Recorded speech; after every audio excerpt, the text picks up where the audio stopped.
It's a pleasure and an honor to have with us Caroline Glick, who's a senior contributing editor at JNS, host of the Caroline Glick Show podcast. Brilliant writer, dear friend. How are you? I'm great. Great to be on your show, Mark.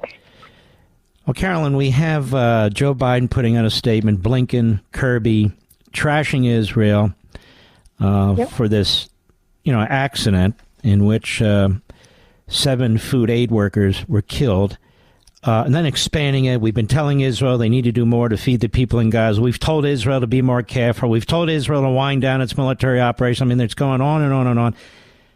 Is this the way an ally is supposed to conduct itself to exploit a situation like this?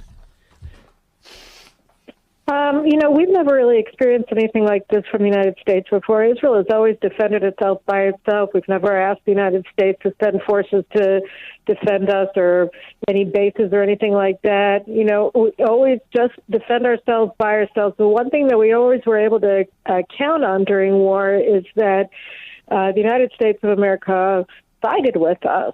And what's most disturbing about what we're seeing from the Biden administration, particularly in recent weeks, is that all of their positions are actually in line with our enemies' war aims.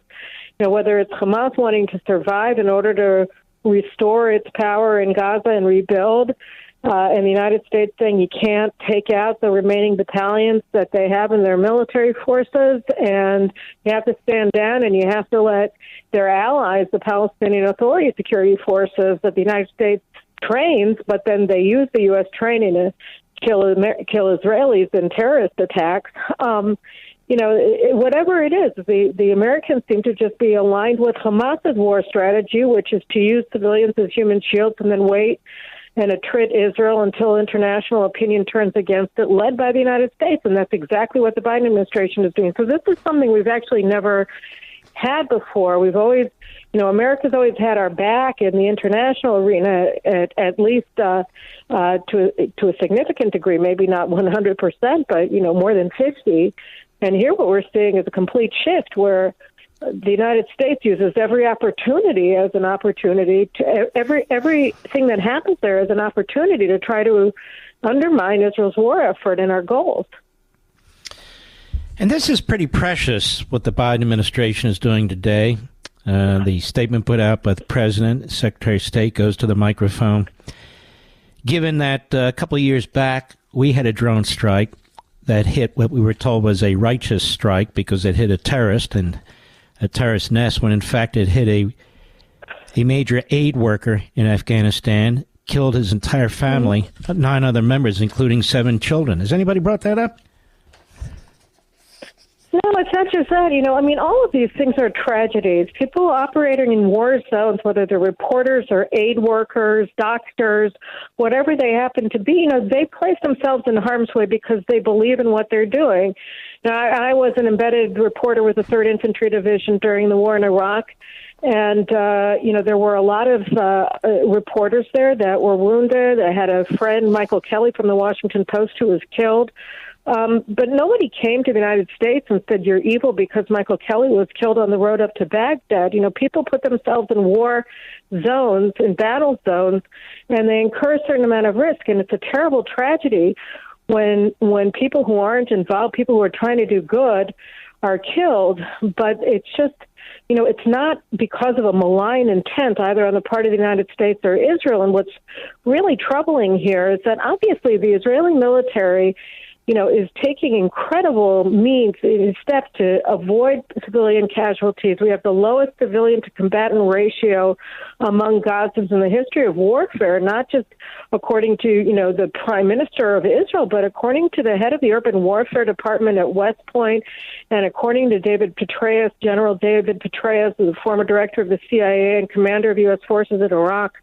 These are people who have a dog in the fight in the sense that they care about truth, and this is what they're saying. So, I don't understand how it is that every civilian casualty, particularly when you know that Hamas's war-fighting strategy is to maximize the number of Gazans who are killed so that people will blame Israel for their deaths, that's actually working, that the Americans are saying, oh, yeah, yeah, all of these people, Israel's responsible for killing them when it's simply the exact opposite. And it's very troubling. Don't you believe, as an outsider observing what's going on in our country here, that when Biden and Blinken and Kirby speak this way, they also fire up the anti-Semites and the Jew-haters in our country? They give them cover, like Schumer did when he gave his speech on the Senate floor. You know, it's very strange. It's true because, on the one hand, the White House has committed itself to fighting anti-Semitism, but on the other hand, they're feeding these blood libels against Israel. For instance, USAID Administrator Samantha Power, she's put out statements accusing Israel of deliberately causing starvation in northern Gaza when nothing could be further from the truth. But you put out these claims that are totally false. And then go figure out how Israel is supposed to defend itself against these malign slanders, because if people don't die of starvation, it's because Samantha Power and all of her friends prevented it from happening. But they were never in danger of being starved anyway. The only people who are starving to death deliberately are the hostages, are the 134 Israeli hostages that are being held by Hamas, and Hamas has been deliberately starving them to death and denying them food. And you never hear an outcry about that. Those are the truly innocent civilians and victims here, the people who were taken from Israel on October 7th and almost 6 months later are still hostages to this monstrous group of murderers.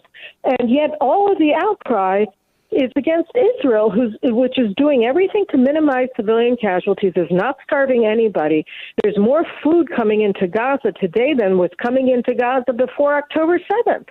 So, you know, it's a very, very strange set of circumstances, but when Samantha Power and others, including James Kirby and Jake Sullivan and Tony Blinken and the president himself, make these accusations that are untrue, or Secretary of Defense Lloyd Austin, all of them using Hamas's false propaganda in terms of civilian casualties, are simply untrue. We're here with Caroline Glick, senior contributing editor, JNS, host of the Caroline Glick Show. By the way, if people want to hear your podcast, exactly how do they go about doing that? Where do they go?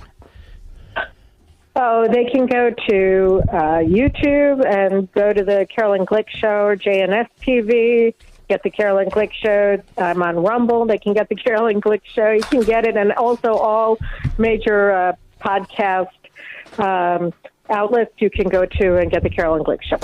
And it's very much worth it. Very much worth it. You're ubiquitous. That's a good thing. I try to be. So, what do you think? I mean, other than the politics, it has to be deeper than that.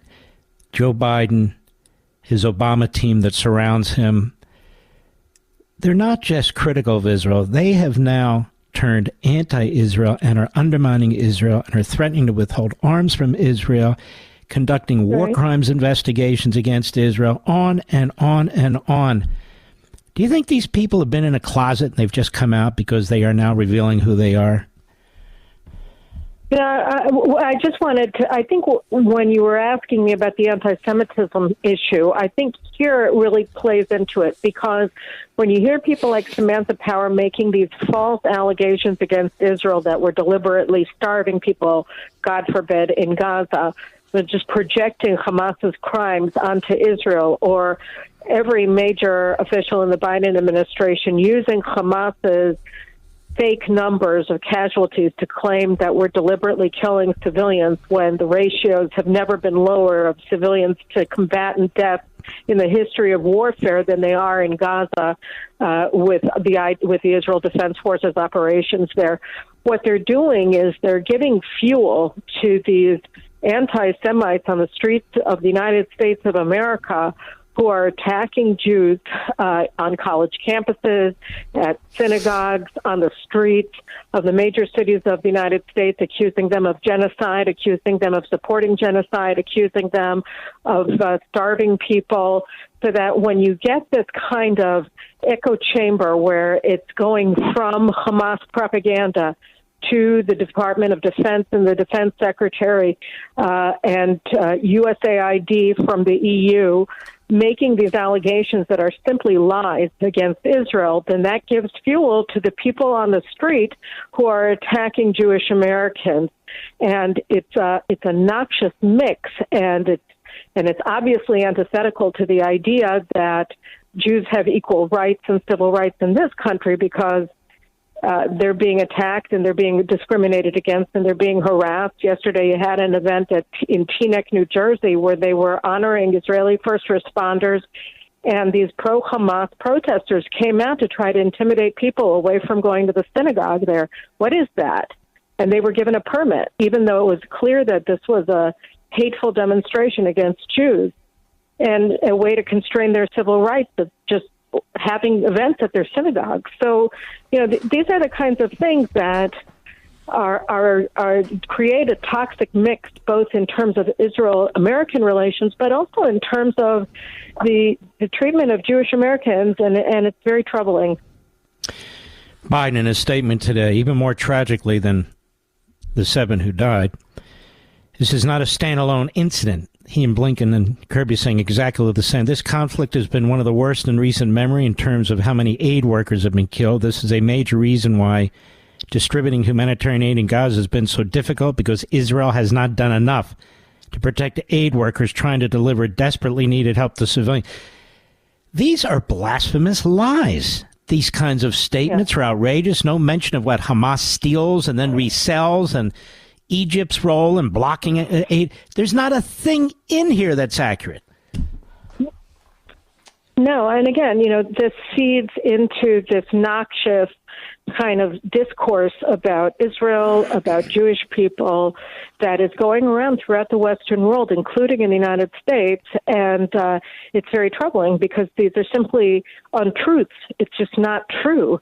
Israel is going further than any country, including the United States and Iraq and Afghanistan, to protect civilians, both Palestinian and foreign, operating in Gaza. We are taking more actions, more steps to protect non-combatants in Gaza than the United States took. And the United States went through great lengths to protect civilians as well in Iraq and Afghanistan and in other battlefields. And yet Israel does even more. And rather than applauding Israel for what we've been doing, we're seeing the Biden administration casting out against Israel as if we're a criminal state and not the most powerful and loyal American ally in the Middle East.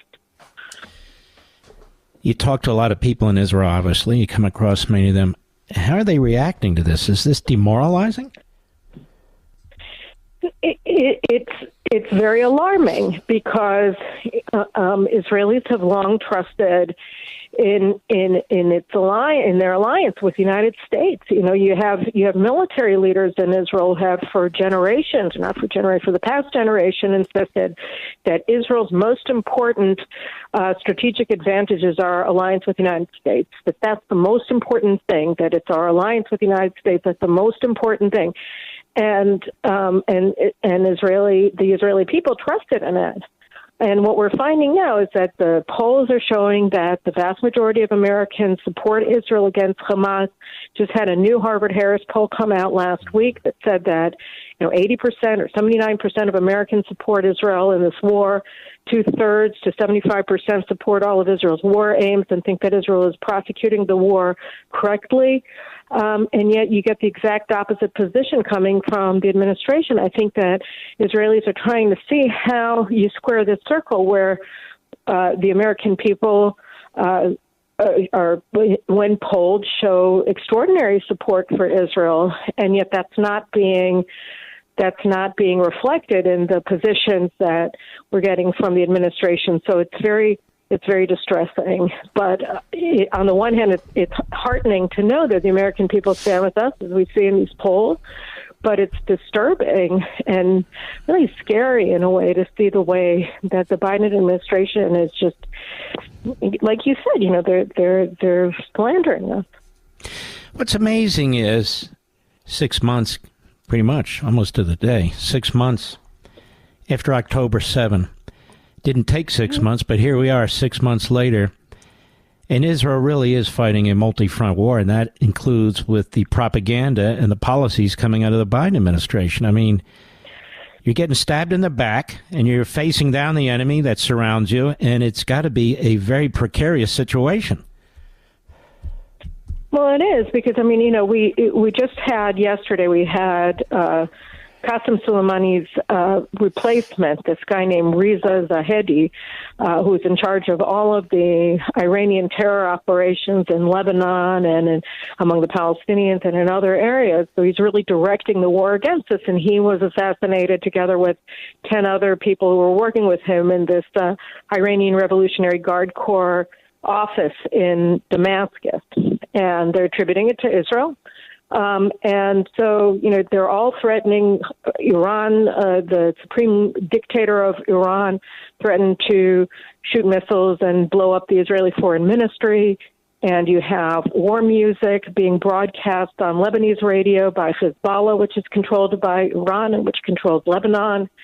And you have the Houthis in Yemen, and you have Iraqi militias that are controlled by Iran threatening to invade Jordan and send an army across the Jordan River into Israel to invade. And, you have all of these fronts.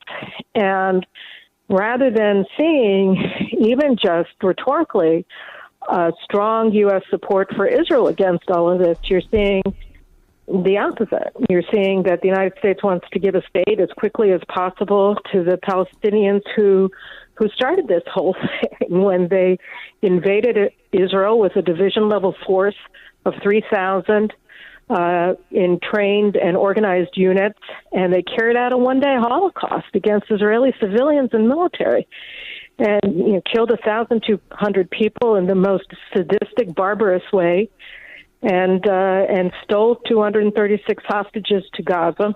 I mean, these are 246. It's stunning. Yeah, what's taking place here, I'll tell you, is unbelievable. But I hope the Israeli people do understand that there is pushback here. It is very concerning. But our colleges and universities, our entertainment industry, the Democrat Party, excuse me, and the media, those four legs of the stool are really anti-Israel, and anti-Israel in a big way. It's just that everybody between the East and West Coast, with some exceptions, support Israel. But we don't have a lot of say, the people in between the East Coast and West Coast, apparently, on what goes on in our government. November is going to be very, very important, not only for our own country, but I think the survivability of Israel. It's a crucial, crucial time. And any final words? Well, I think one of the things that's most heartening is that what people are beginning to realize in Israel over the past 6 months is that the generals had it exactly backwards, that the greatest guarantor of Israel's survival is the Israeli people. And when you look at the war that our army has been fighting, it's simply amazing. I mean, first of all, our soldiers are incredibly courageous. They're just running into fire to defend the country and to defeat our enemies without hesitation. Their courage is tremendous, and the ingenuity of the IDF in figuring out, in the midst of the war, we had this reservist who figured out how to develop drones that were going to be capable of fighting in tunnels, something that nobody ever thought you could do. There are 400 miles of tunnels underground in Gaza, and lo and behold, presto, within a couple of weeks of the ground operation, Israel figured out how to fight there. Nobody had ever fought in a tunnel war before. So, I think, we're facing a really difficult war in Israel, one we've never seen before. We've never had a war that's lasted so long. 6 months is way longer than our longest war, except for our War of Independence. And, it's a stunning thing. But what we're doing is every victory that Israel achieves on the ground also redounds to the national security of the United States, because whether the Biden administration wants to acknowledge it or not, the Iranians and their entire terror axis views the United States as their greatest enemy, and they can't be appeased out of that belief system. And so, by defeating Hamas in Gaza completely, Israel's going to cast a massive blow at this whole Iranian system of terror. And any other action that that Israel takes, again, is just going to protect the United States. So it's one of those things where, any particular U.S. administration at any particular day may or may not like Israel, or may or may not like the government of Israel, but the fact is that we're on the same side. And when the United States achieves victory in its wars, Israelis applaud and cheer because they know that it redounds to our national security. And the same is true in the case of Israel. And our achievements make America safer as well. You're right. But the problem here is even worse than Neville Chamberlain. We're actually funding the enemy. Neville Chamberlain didn't fund the enemy. Caroline Glick, I want to thank you so much for all you do. Senior contributing editor at JNS, host of the Caroline Glick Show, most importantly, a friend of the family. God bless you, my friend, and keep it up. God bless you, Mark, and thank you, and thank all of your viewers and your listeners for supporting Israel as well. Thank you. God bless you. Thank you. God bless you.